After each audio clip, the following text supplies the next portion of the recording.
Warning 18 plus. Explicit language, sexual content, BDSM practices. Trigger warning, aggressive sexual contact. Chapter 7. Sho walked into the lounge the next night with Kei's gift under his clothes. He gave the bar a narrow berth, hoping to slip by unnoticed by his coworkers, and made his way up to Kei's room. The door at the top of the stairs loomed before him. He took a deep breath and knocked. "Come in, Shoyo." Sho stepped into the room and shut the door behind him. Kei sat in his armchair, a glass of whiskey in his hand. His golden hair was gathered over one shoulder, and he wore a black satin robe, belted at the waist. Sho couldn't help but wonder if he was wearing anything underneath it. "Come here." Sho walked over and stood before him. "Are you wearing my gift?" "Yes, Kei." "Show me." Sho slid off his coat and let it fall to the floor, leaving him standing before Kei in nothing but the lingerie gifted to him by the other man. Kei stood up and walked around Sho in a slow circle, inspecting his slight figure from every angle. Under Kei's unwavering gaze, Sho felt even more naked than he already was. "You look divine." Sho's breath quickened. The hungry look on Kei's face made Sho feel like his prey. "If I'm going to give you what you crave, you will have to give me something in return. Complete and utter surrender. You will submit to me. You will obey me. You will belong to me in every sense of the word. Do you understand?" "Yes, Kei." A slight smile played on Kei's lips. "You're going to need a safe word. Do you know what that is?" Sho nodded. "What will yours be?" Sho closed his eyes and searched his mind. "Velvet." Like Kei's smooth, low voice. "Velvet it is." Kei sat back on the arm of the chair. "Go sit on the bed." Sho walked over to the bed. Up close, he saw that each of the 4 bed posts had a black silk scarf tied to it. Anticipation and anxiety warred in Sho's mind. He sat down. The mattress was firm and springy. "There's a blindfold on the pillow next to you, put it on and lie down." Sho picked up the blindfold and tied it around his eyes. Darkness flooded his vision. He lay down on the bed and rested his head on the pillow. The silky bed sheets felt cool against his skin. Kei's bare feet patted against the floorboards as he approached Sho on the bed. "Raise your arms up to the corners of the bed."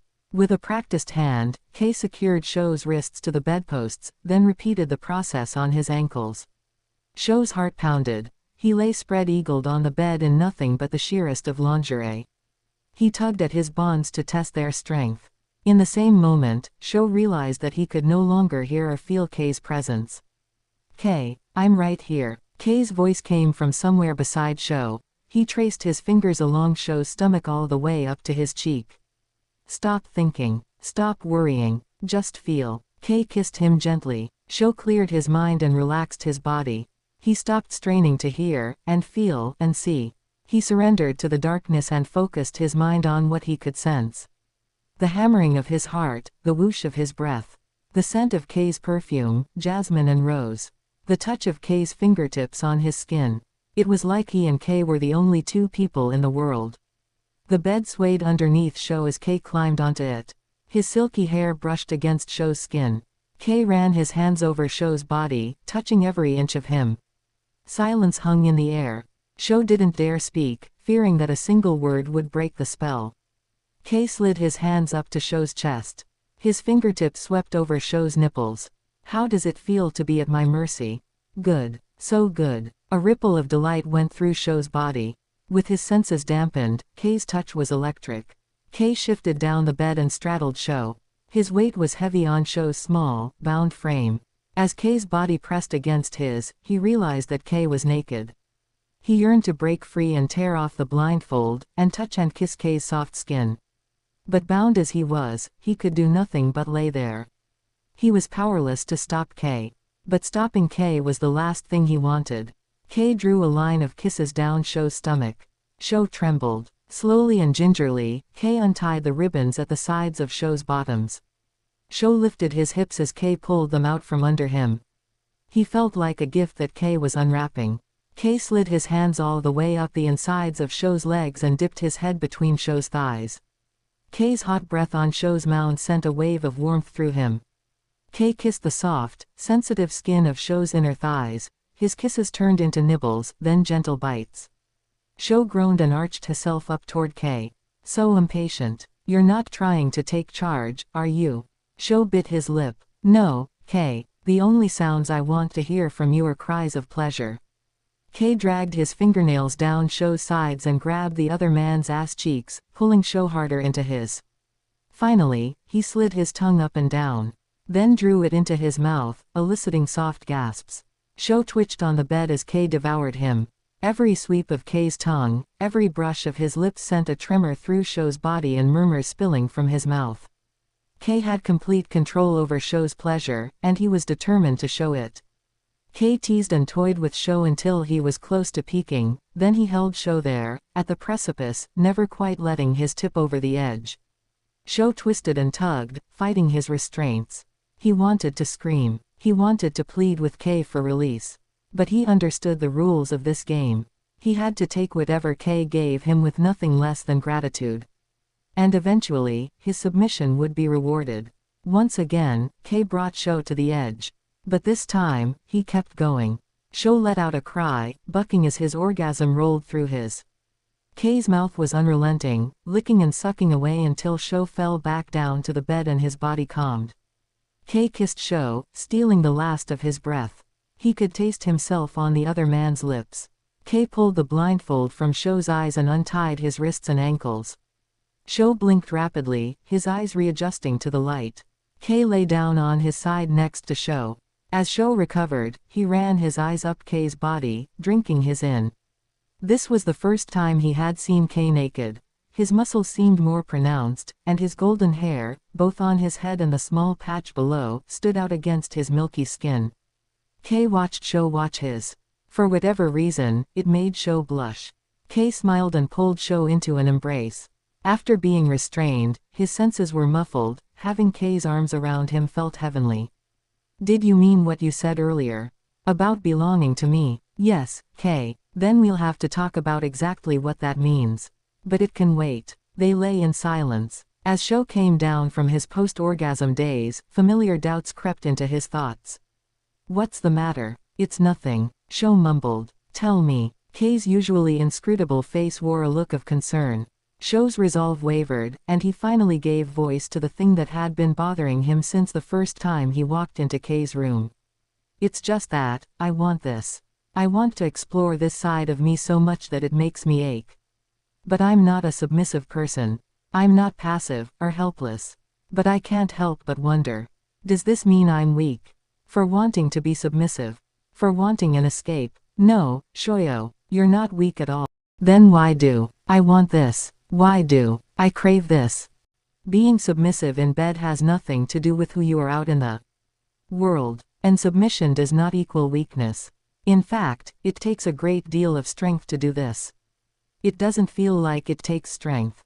It's easy for me, effortless. I'm sure it is. But it takes strength to embrace that side of you. And to act on it. I've tried it myself, you know. Only a few times. I wanted to get a better understanding of what it feels like to be on the other side. It was terrifying. I could never do it again.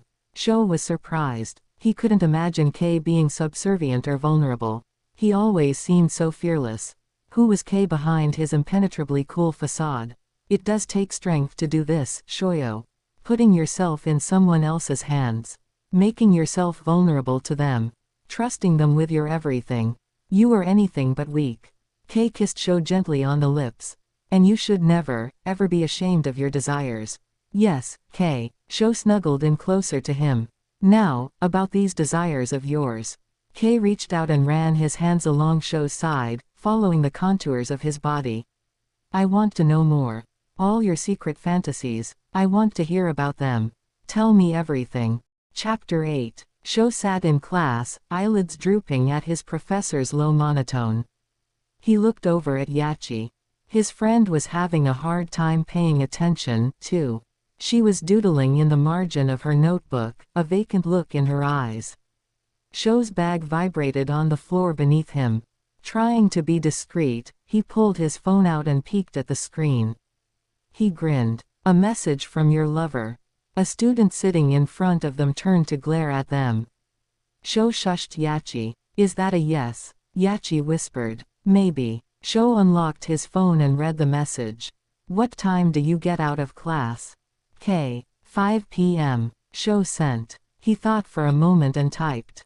Y. His finger hovered over the send button.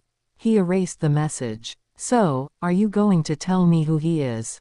Just someone from work. A coworker. Sho hesitated. He's a customer. It wasn't a lie. Although he trusted Yachi, Sho didn't feel right giving away Kei's secret. Wow, isn't everyone who goes there a millionaire? I'm totally jealous. What's it like dating someone like that? We're not dating. At least, Sho didn't think they were.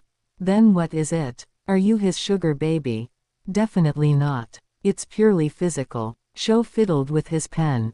I doubt he's interested in anything more. Why not? By now, they had both given up on the lecture. Luckily, their 80-year-old professor had poor hearing. I can't imagine someone like Kei being interested in someone like me. He's from a completely different world than me. He drinks whiskey that costs more than my month's rent. And he's so successful and sophisticated.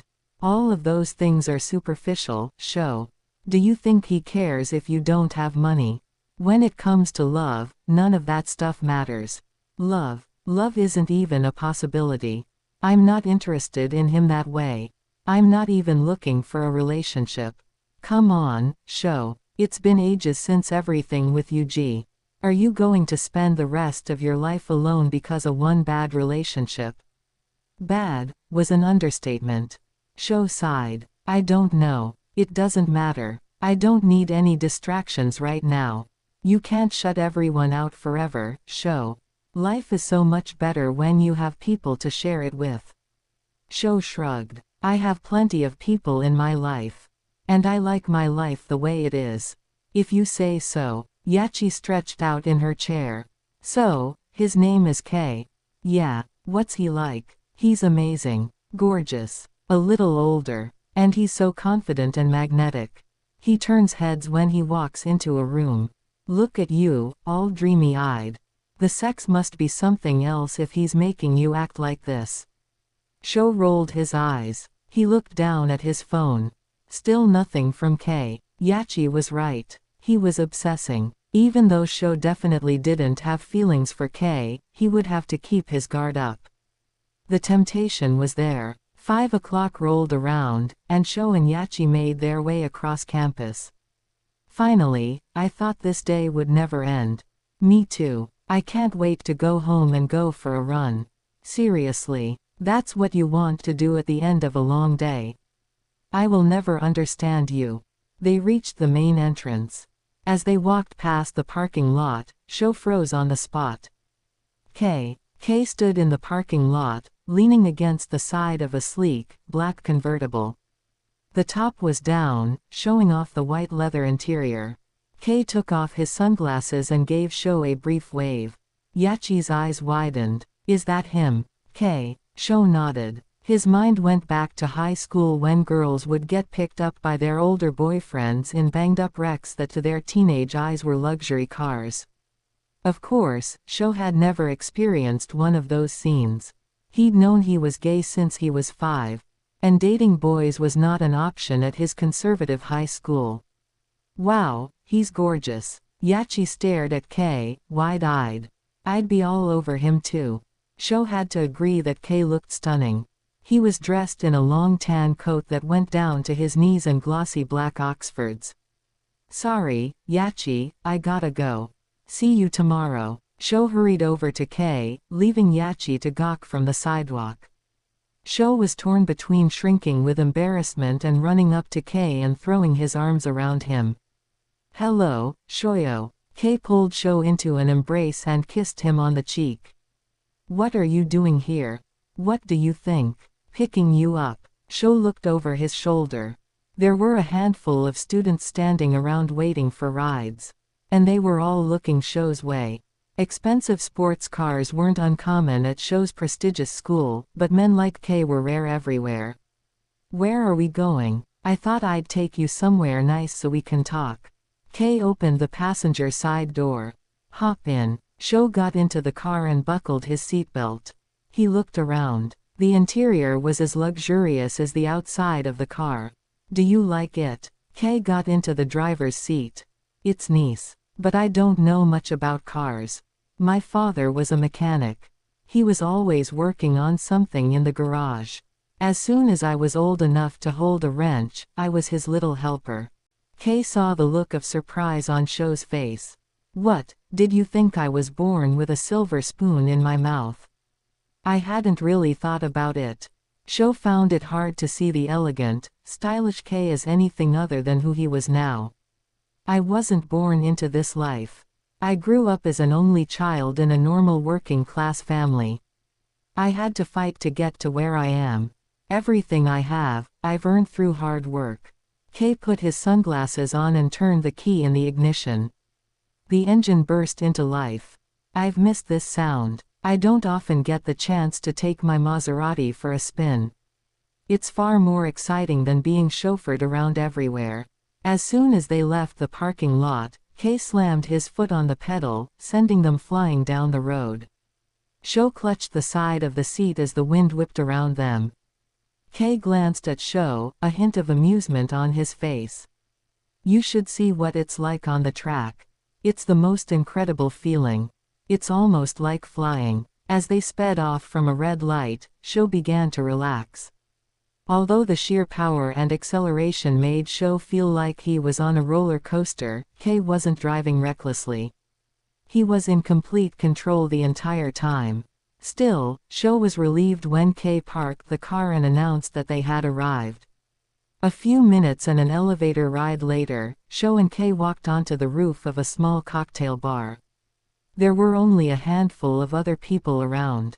They took their seats at a long bar that ran around the edges of the rooftop. The glass walls allowed for a view of the city below.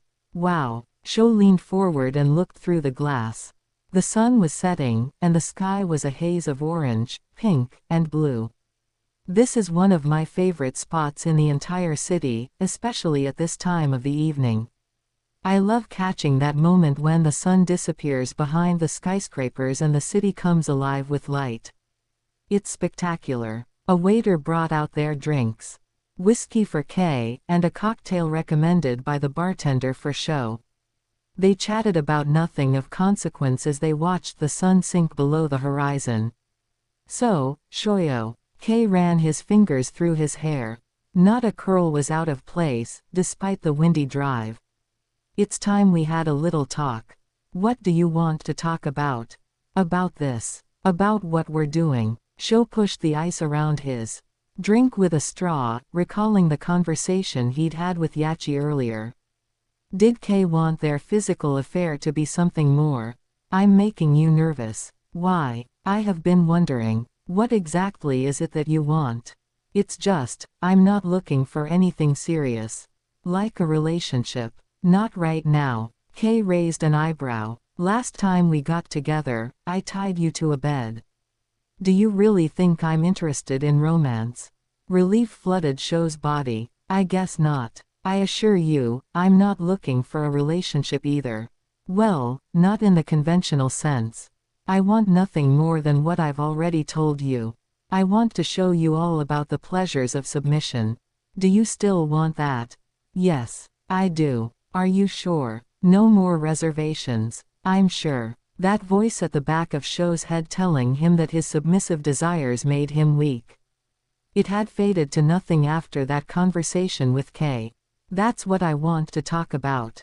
It's very clear from what you've told me that you want more than being tied to a bed.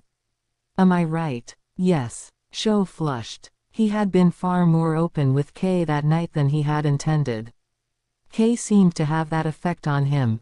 If we're going to do this, there are quite a few things we need to discuss. We need to be responsible. I'm not going to just tie you up and flog you without any prior discussion. Kay's words planted a very sexy image in Sho's mind. He couldn't help but grin. Really, Shoyo? Kay shook his head with a smile. You just can't help yourself, can you? Sho shrugged sheepishly. He found it hard enough to keep his imagination in check even without Kay feeding it suggestions. In all seriousness, you need to know what we're getting into. BDSM can be risky. Physically, mentally, emotionally. So it's essential that we communicate. About boundaries, consent, limits, and a whole host of other things. You already have a safe word. That's a start. But do you know what your hard limits are? The things that you won't do under any circumstances. I haven't really thought about it. But there are definitely things I never want to try. You don't have to tell me them now. I'll give you some time to think about everything. And this is an ongoing conversation, not a one-time discussion. But what I need you to understand is that this kind of relationship is all about communication. Okay. Sho tried to ignore Kei's use of the word relationship. Kei's phone rang. I should check this. It could be work. He took his phone out of his jacket pocket and looked at it, an almost imperceptible frown on his face. Is everything okay? Yes. It's nothing important. Kei silenced the phone and slid it back into his pocket. Now, where were we? Is there anything you'd like to ask me? Sho thought for a moment. What do you get out of this? Out of having someone submit to you? Kei looked out through the glass. I've said it before. We're alike, you and I. Hard-working, ambitious, obsessed with control and self-discipline. It can be consuming. We both want a temporary escape from all of that. It simply manifests in us in different ways. Kei looked back at Sho. You want to give up control, to lose yourself in a way that you would never allow yourself to out in the real world. Me. I want control in its purest, most absolute form. What I do gives me complete power over another person in the most intimate of ways. I become his master, his whole world. His everything. Sho felt a chill wash over him. There's an immense satisfaction that comes from having the power to make someone fall apart with nothing more than a word.